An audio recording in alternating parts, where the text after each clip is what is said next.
성경 공부에 드리겠습니다. 성경은 에레미야 애가 3장 19절부터 25절까지입니다. 에레미야 애가 3장 19절부터 25절까지 제가 공독해 드리겠습니다. 내 고초와 재난 곧 쑥과 담즙을 기억하소서. 내 마음이 그것을 기억하고 내가 낙심이 되오나 이것을 내가 내 마음에 담아 두었더니 그것이 오히려 나의 소망이 되었사오면 여호와의 인자와 긍휼이 무궁하심으로 우리가 징별되지 아니합니다. 이것들이 아침마다 새로우니 주의 성실하심이 크시도소이다. 내 심령에 이르기를 여호와는 나의 기업이시니 그러므로 내가 그를 바라리라 하도다. 기다리는 자들에게나 구하는 영혼들에게 여호와는 선하시도다. 아멘.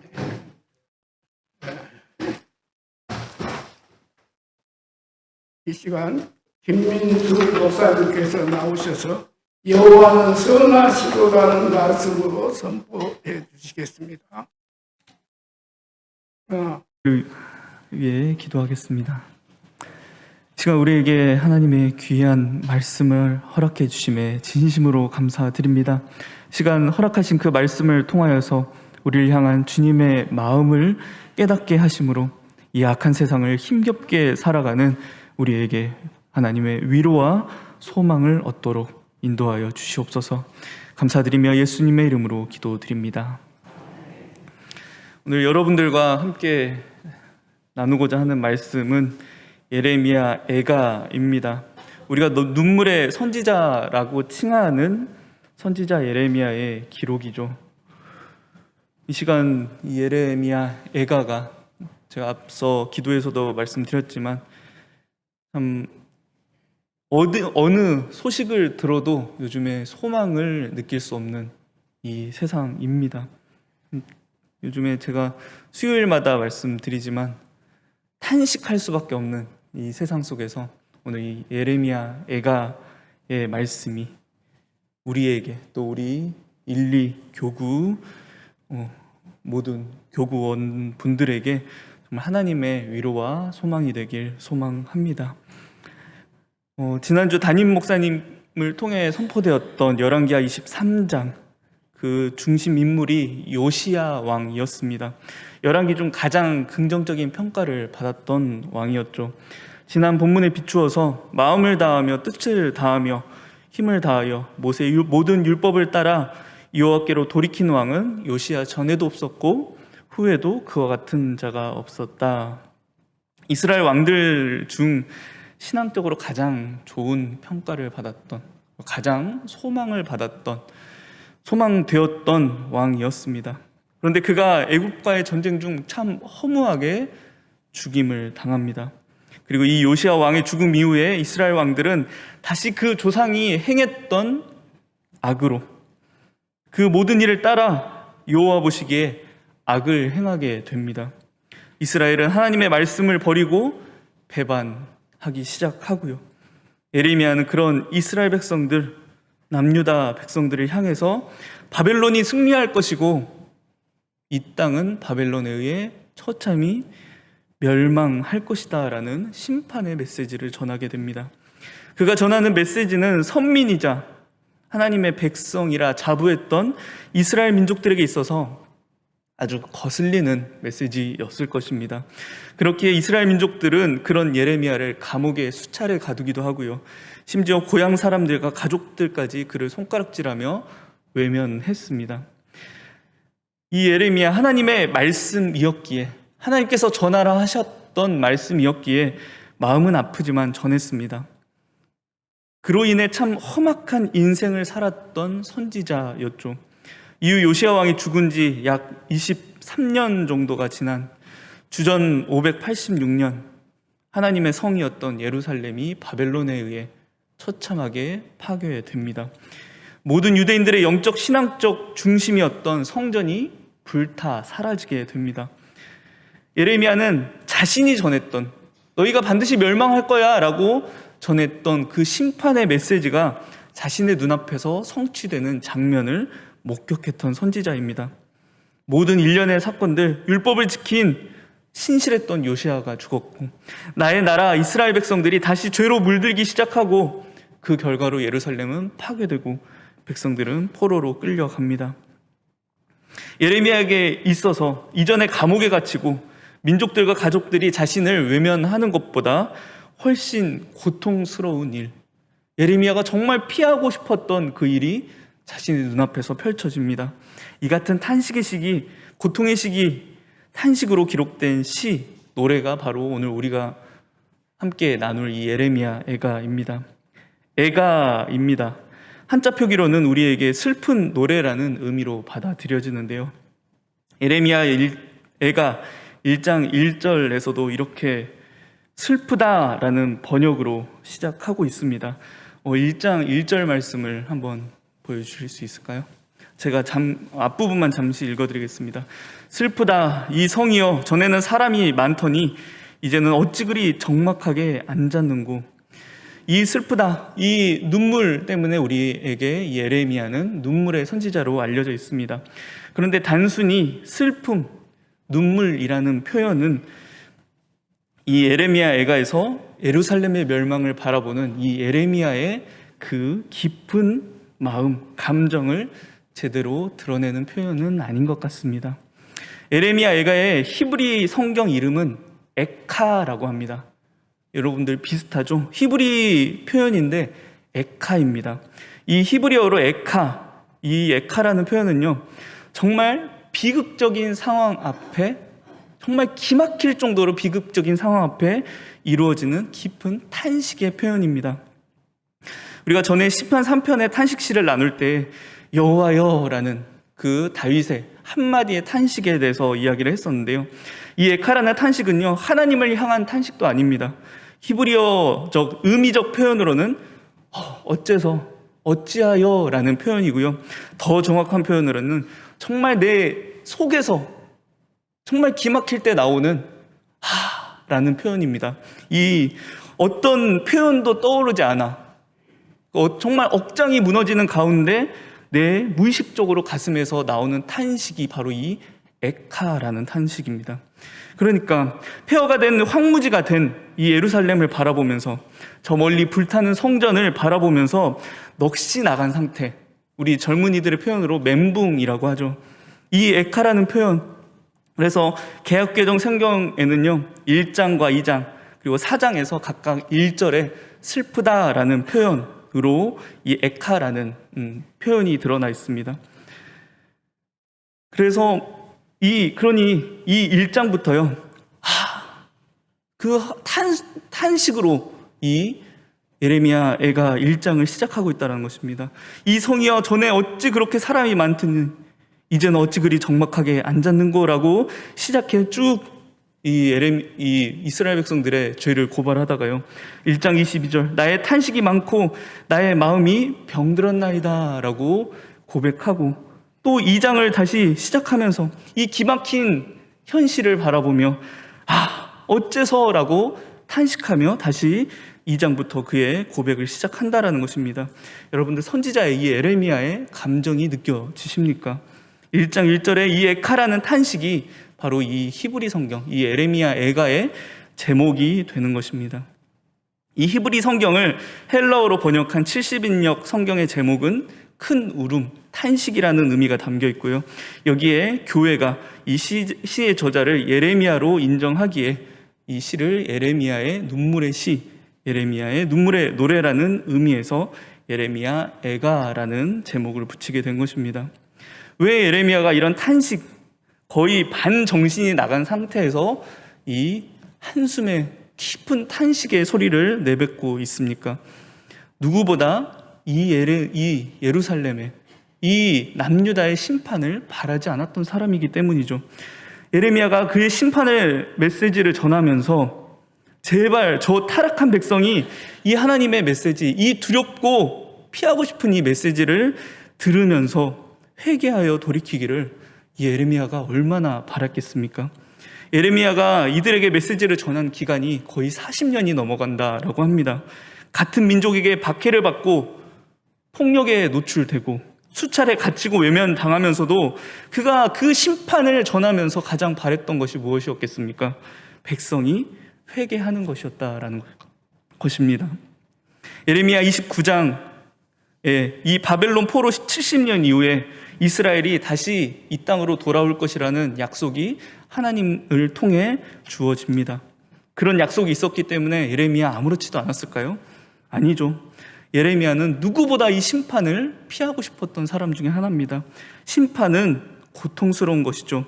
여러분들, 예수님께서도 앞서 담임 목사님께서 말씀하셨던 것처럼 그 십자가의 고난, 죽음 앞에서는 이 잔을 내게서 옮겨 주시옵소서라고 고백할 정도였습니다. 십자가에서 하나님을 향해, 아버지를 향해 어찌하여 나를 버리셨나이까 라고 그 절규를 했던 예수님이었습니다. 예레미야도 하나님께서 말씀하셨기에 이 예루살렘의 성벽이 무너지고 성전이 불탈 것이라고 생각으로는, 마음으로는 알았지만 그것이 정말 불타는 장면을 상상이나 했을까요? 그런데 그 일이 직접 자신 눈앞에서 펼쳐졌다라는 것입니다. 아마 현재 우크라이나 사람들의 마음이 이런 마음이라 생각됩니다. 수많은 국가들이 예상했습니다. 설마 저 러시아가 전쟁을 일으킬까? 그런데 그 일을 우리는 현재 우리 눈앞에서 목격하고 있습니다. 우리도 예전에 설마 북한이 공격하겠어 라고 했는데 여러분들 연평도를 생각해 보십시오. 포탄이 떨어져서 목숨을 잃는 이들이 있었다라는 것입니다. 만약 어떤 한 나라의 공격으로 지금 저와 여러분들이 있는 곳이 파괴되었다라고 상상해 보시기 바랍니다. 우리가 참 사랑하는 이 제일성립교회가 무너졌는데요.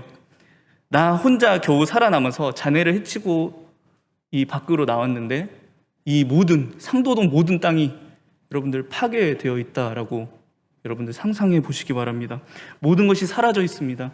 많은 사람들이 죽음을 당했습니다. 여러분들이 그 모습을 목도하신다면 어떠시겠어요? 당장 그 자리에 무릎 꿇고 하나님 왜 이렇게 됐을까요? 하나님 제발 구해주세요 라고 우리 기도할 수 있겠습니까? 만약 제가 이 상황에 놓였다면 저는 한동안 그 자리에 가만히 멍하니 서 있을 것 같습니다. 그런데 예레미야가 그랬다라는 것입니다. 오늘 우리가 다 읽진 않았지만 3장 18절에 이런 고백을 합니다. 예레미야가 3장 18절 말씀을 한번 보여주시겠습니까? 제가 읽어드리겠습니다. 스스로 이르기를 나의 힘과 여호와에 대한 내 소망이 끊어졌다 하였도다. 여호와 하나님에 대한 소망이 끊어졌습니다. 여러분들, 이런 선지자가 이런 고백을 한다라는 거죠. 그래도 전에는 하나님께서 제발 그 마음을 돌이켜 주시길 원하여서 그것을 소망하며 기도했는데 지금은 하나님께 바랄 수조차 없습니다. 왜요? 이 멸망을 하나님께서 주셨기 때문입니다. 이 심판을 하나님께서 주셨습니다. 이 파괴는, 이 예루살렘의 멸망은 바벨론이 한 게 아닙니다. 물론 예레미야에서는요, 이 이스라엘을 심판할 바벨론에 대한 단어들이 끊임없이 등장하는데요. 이 에가에서만큼은 바벨론이라는 표현이 단 한 번도 등장하지 않습니다. 바벨론에 의해 남유다는 멸망하지 않았다라는 거죠. 무엇이죠? 하나님께서 이 남유다를 친히 멸망시키셨다라는, 그들의 죄 때문에, 나의 죄 때문에, 우리의 죄 때문에 이 남유다가 멸망했습니다. 그들의 신앙의 중심이었던 성전이 불탔습니다. 하나님께서 멸망시키셨어요. 그런데 이후 회복은 70년 후에 이루어진다라고 하나님은 말씀하셨습니다. 그럼 이 상황에 무엇이라 기도할 수 있겠습니까? 때때로 저와 여러분들, 우리는 기도할 수조차 없는 상태를 경험할 때가 있습니다. 정말 힘들다라고 느끼면서도요, 주일에 나와서 또 새벽에 나와서 중보기도에 나와서 기도할 수 있는 것은 그나마 다행인 상태입니다. 정말 힘들 때는 우리가 기도할 수조차, 정말 한마디 내뱉을 수조차 그냥 탄식 한 번 내뱉는 그런 상태가 우리에게 주어질 때가 있는 거죠. 보이는 현실과 주어진 결과 앞에 내가 정말 하나님 앞에 기도해도 안 될 것 같은 그런 절망의 터널을 우리가 지날 때가 있다라는 것입니다. 뭐 어떡하라고요, 주님? 도대체 이 상황을 저에게 주시고 뭐 어떡하라고요? 라고 그런 하나님께 따질 때가 있죠. 예레미야와 같이 에카 하고 한숨 쉴 때가 있다라는 것입니다. 재난도 한두 번이죠. 계속되면 우리의 믿음이 흔들립니다. 실패가 내 인생에 계속해서 주어지면 소망보다 낙심이 찾아오는 것 당연합니다. 오늘 담임 목사님께서 전해주신 그 욥도요, 그 사단의 유혹, 그 사단의 심판에는 입술로 범죄하지 않았지만 그도 결국 재난 앞에 나의 태어남, 나의 탄생을 저주하고 죽기를 소망할 정도였습니다. 인간은 그만큼 할 수 없는 존재라는 것입니다. 주는 완전합니다라는 찬양의 가사에도 이렇게 나와 있는데요. 주여, 우리는 연약합니다. 우린 오늘을 힘겨워합니다. 주뜻 이루며 살기에 부족합니다. 우린 연약합니다. 주어진 상황과 결과에 인간은 너무도 쉽게 흔들리는 존재입니다. 정말 기도할 수밖조차 없는 그 상황에 무엇을 우리가 할 수 있을까요? 그런데 오늘 예레미야 애가가 그 기도할 수조차 없는 상황에 어떻게 성도가 바로 서야 하는가를 우리에게 가르쳐주고 있습니다. 오늘 본문 19절부터요, 예레미야의 고백이 탄식에서 소망으로 바뀌는 모습을 우리가 볼 수 있게 됩니다. 무엇이 바뀌어서 이 예레미야가 소망을 고백할까요? 그것은 바로 예레미야의 시선이 바뀌게 되었다라는 것입니다. 무엇에서 무엇으로요? 상황에서, 결과에서 하나님을 바라보는 시선, 그 시선을 예레미야가 가지게 되었습니다. 이전까지 이 주어진 상황과 결과를 보며 절망할 수밖에 없었습니다. 우리 2장 21절인데요. 이런 결과가 주어졌습니다. 우리 2장 21절 말씀을 한번 보여주시겠어요? 네, 제가 읽어드리겠습니다. 늙은이와 젊은이가 다 길바닥에 엎드러졌사오며 내 처녀들과 내 청년들이 칼에 쓰러졌나이다. 주께서 주의 진노의 날에 죽이시되 긍휼히 여기지 아니하시고 도륙하셨나이다. 예레미야는 이 같은 상황을 고초와, 오늘 말씀에 나오죠, 고초와 재난, 숲과 담즙이라 이야기합니다. 이것을 내 마음이 기억할 때, 내가 그 상황을 바라볼 때는 내 마음에 낙심이 찾아온다라고 이야기해요. 그런데 21절 말씀입니다. 우리 21절 말씀을 함께 읽어볼까요? 시작.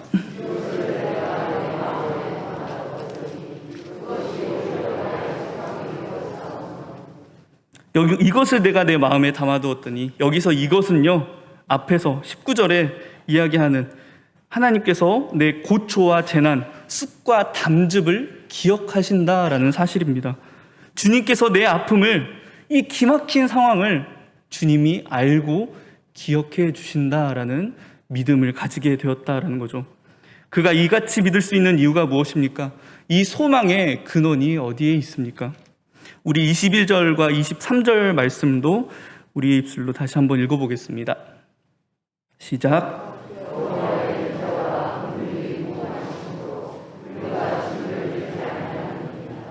무엇 때문에요? 여호와 하나님의 인자와 긍휼. 인자, 전에 말씀드렸지만 헤세드라는 단어입니다. 이 헤세드는 우리를 구원하시고자, 우리를 살리셔야만 하는 하나님의 마음, 하나님의 의지입니다.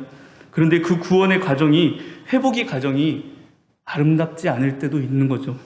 잘못된 길로 가는 그 자녀를 매질하셔야만, 그 매질로 회복시켜야만 하는 그 하나님의 마음, 그 같은 하나님의 마음을 헤세드라고 합니다. 긍휼은 라함, 우리를 불쌍히 여기시는 마음인데요. 그런데 예레미야가 펼쳐진 상황에서 이 파괴된 이 모든 것이 무너진 이 심판의 결과에서 그 나의 앞에 계신 하나님을 향해 시선을 돌리니 그제서야 하나님의 인자와 긍휼, 헤세드와 라함이 보이기 시작했다라는 것입니다. 그리고 그 하나님은 성실하신 분, 신실하신 분, 그 인자와 그 긍휼을 변하지 않는 분, 처음부터 끝까지 변하지 않는 분임을 발견하게 되는 것입니다. 비록 내 상황과 결과는 심판이고 멸망인데 구원의 계획을 끝까지, 처음부터 끝까지 변하지 않는 그 하나님, 그 심판마저도 이 땅을 구원하시고 회복하시기 위해 사용하시는, 그 도구로 사용하시는 하나님을 발견하게 되었다라는 것입니다. 저와 여러분들 정말 한숨밖에 쉴 수 없는 상황, 도저히 무릎 꿇고 기도할 수 없는 그 상황이 찾아올 때요, 저와 여러분들 하나님을 바라보아야 합니다. 담임 목사님께서 전에 이번 새벽 예배 때 나누어 주신 말씀인데요, 우리는 힘으로 할 수 있는 것이, 우리 힘으로 할 수 있는 것은 아무것도 없다라는 것이죠. 무엇까지요? 기도조차 말입니다. 그것조차 신실하신 하나님, 긍휼하신 하나님, 인자하신 하나님이 해 주셔야 하는 것입니다. 그 변하시지 않는 사랑과 긍휼과 헤세드로 우리의 기도를 가능하게 하시는 분이 우리 여호와 하나님, 아버지 되시는 하나님이심을 기억하는 저와 여러분들 되길 소망합니다. 기도의 제목, 이 상황을 어떻게 해결해야 될까? 내가 이 상황을 두고 어떻게 기도해야 될까라고 떠오르지 않으신다면 하나님이 어떤 분이신지를 생각하시기 바랍니다. 그분의 변하지 않는 사랑, 여전히 나를 회복시키시기를 원하는, 여전히 나를 구원하시기를 원하시는 그 하나님의 마음을 우리의 마음으로 품으시기 바랍니다. 그때 우리의 모든 것, 전인격적인 부분, 생각과 감정, 의지, 삶의 목표와 같은 것들이 이 상황과 결과에 좌지우지해서 움직이지 않게 되는 것이죠. 우리 24절과 25절 말씀을 다시 한번 읽겠습니다.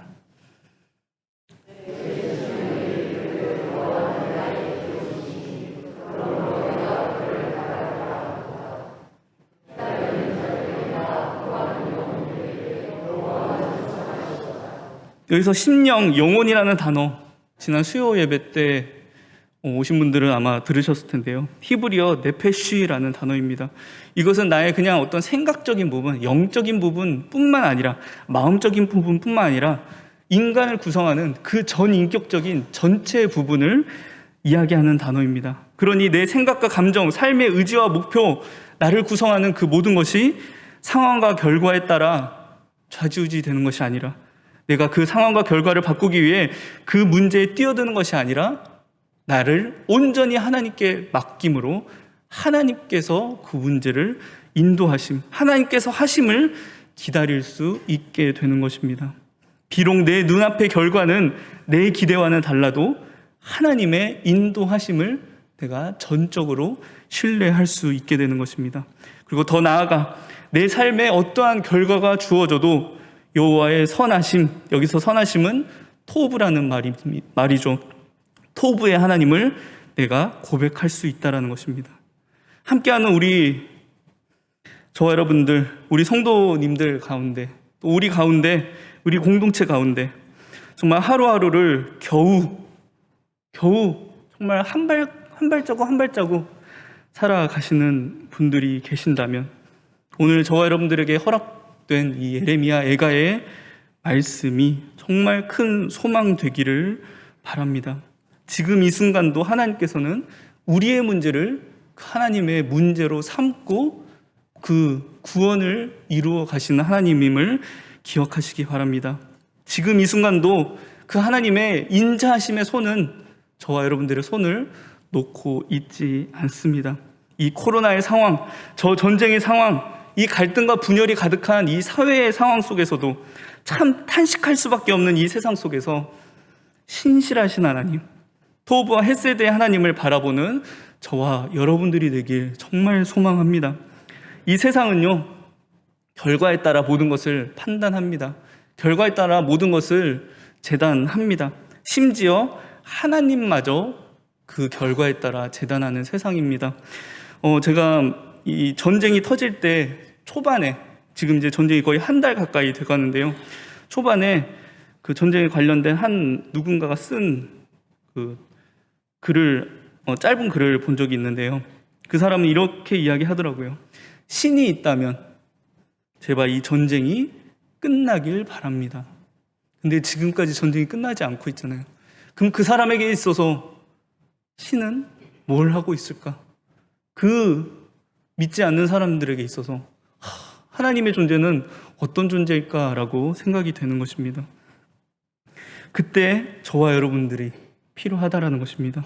여호와는 선하십니다라는 이 고백을 단순히 입술의 습관의 고백으로 하는 것이 아니라, 머리로 하는 지적 동의가 아니라, 그 하나님은 선하십니다, 하나님은 인자하십니다라는 그 고백이 저와 여러분들의 삶에서 드러나기를 소망합니다. 이거 모든 거 하나님의 뜻이야, 이거 당연히 하나님께서 인도하시는 거야, 그 판단은 저와 여러분들이 하는 게 아니고요, 저와 여러분들은 그 인자하신 하나님의 성품을 따라, 그 하나님의 사랑을 따라, 그 용서하시는, 구원하시는 하나님의 성품을 따라 그 성품을 우리의 삶 가운데 드러내야 됩니다. 그렇기에 이 고통받는 세상 가운데 우리가 직접 가서 위로하시기 바랍니다. 함께 울어주시기 바랍니다. 곁에서 기도해 주시기 바랍니다. 그런 우리가 하나님의 구원의 도구로 쓰임받게 되는 것입니다. 정말 하나님과 동행하며 살아가는 우리의 삶의 모습이 하나님께서 이 땅을 구원하시는 그 모습으로 드러날 수 있기를 소망합니다. 이 시간 저와 여러분들 토부와 헤세드, 선하심과 인자하신 그 하나님을 우리의 믿음으로, 우리의 입술로 이 시간 기도하며 고백하시면서요, 이 악한 세상 속에서 정말 우리가 기쁨과 위로로 이 세상으로 정말 하나님의 구원의 도구로 쓰임받길 정말 주님의 이름으로 축원드립니다. 이 시간 우리 잠시 우리의 입술로 하나님은 선하십니다, 하나님은 인자하십니다, 하나님은 변하지 않는 사랑을 가진 분이십니다 라고 이 시간 우리의 입술로 잠시 우리의 믿음을 하나님께 고백드렸으면 좋겠습니다. 이 시간 잠시 하나님 앞에 그런 믿음의 고백 올려드리겠습니다. 하나님 감사합니다. 하나님 탄식할 수밖에 없는 이 세상 속에서, 하나님 수밖에 없는 세상 속에서 하나님은 선하신 하나님이심을 고백드립니다. 하나님은 인자하신 하나님이심을 고백드립니다. 결과 상황에 흔들리는 우리가 아니라 하나님의 선하심을 따라, 하나님의 인자하심을 따라 이 땅 가운데 구원의 도구로 쓰임받을 수 있도록 주여 도와주시옵소서.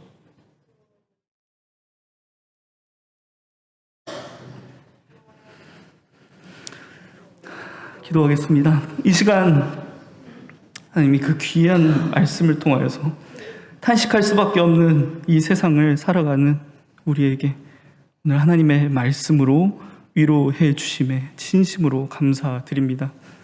주님, 우리는 정말 연약합니다. 주어지는 상황과 그 결과에 흔들리며 쓰러질 수밖에 없는 죄인들입니다. 하나님, 이 시간 우리를 불쌍히 여겨주시옵소서. 하나님, 이제는 우리에게 그 하나님에 대한 선하심과 인자하심의 믿음이, 그 하나님을 직접 눈으로 바라보며 우리의 믿음을 고백할 수 있기를 소망합니다. 신실하심을 매일 바라보게 하시고 우리의 영혼 전체가 우리 정말 선하신 하나님께 붙들려 있을 수 있도록 주님 인도하여 주시옵소서. 이를 통하여서 우리가 정말 이 세상 가운데 하나님의 구원의 도구 되기를 소망합니다. 감사드리며 예수님의 이름으로 기도드립니다. 봉헌 위에서 기도하고 주기도문으로 예배를 마치겠습니다. 주님, 이 시간 또 주님께 감사함으로 예물을 드립니다. 우리가 드리는 것 비록 적사오나 하나님 나라를 위해 드립니다. 기쁘게 받아주심으로 말미암아 하나님의 그 구원 계획 가운데, 하나님의 그 구원 사역 가운데 귀히 쓰임받게 하옵소서. 하나님, 이제 우리 다시 허락하신 말씀을 품고 가정과 세상으로 나아갑니다. 우리 한 사람 한 사람은 참 연약하오나 하나님 의지하고 나아갑니다. 하나님 손 잡고 나아갑니다. 연약한 우리를 사용하셔서 하나님의 구원과 회복의 사역에 쓰임받을 수 있도록, 이를 통해서 우리가 속한 모든 삶의 영역이 하나님의 나라 되게 하옵소서. 감사드리며 예수님의 이름으로 기도드립니다. 아멘.